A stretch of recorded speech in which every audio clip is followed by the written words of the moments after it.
Следующая песня прозвучит от исполнительницы, которая тоже проделала не 1000 километров.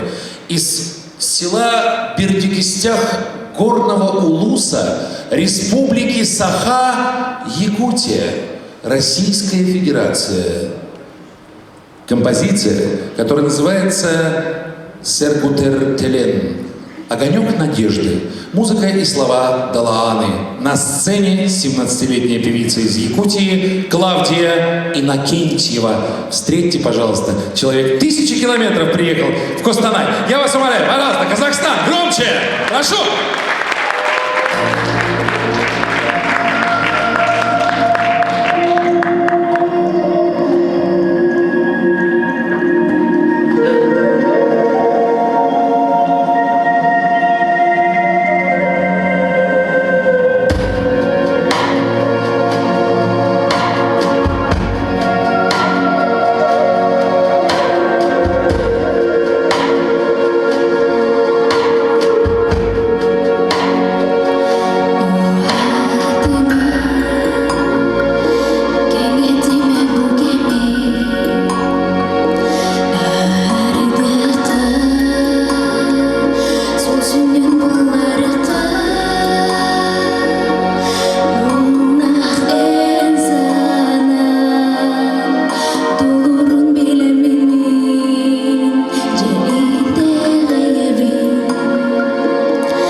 Спасибо огромное, спасибо.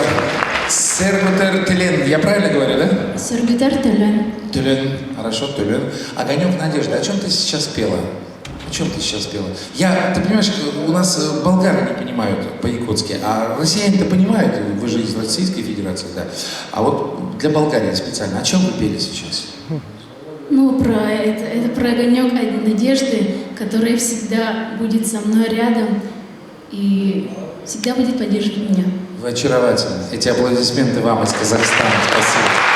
Спасибо. В прошлом году, когда к нам впервые приехала делегация из Якутии, наши девочки, казашки, кустанайские, сфотографировались вместе с якутками и потом показали друзьям. Никто не нашел, где якутка, а где казашка. Никто не нашел. Давайте найдем оценки для нашей очаровательной гости. Итак, внимание, Клавдия Иннокентьева, «Огонек надежды». Первая оценка 9, 9, 9, 9, 9, 10, 10, 10, 9, 9. Спасибо. Это не аплодисменты, это ужас какой-то. Приедет человек в Якутию, будет рассказывать страшные вещи про Казахстан. Что после десятки все не хлопают, так не бывает.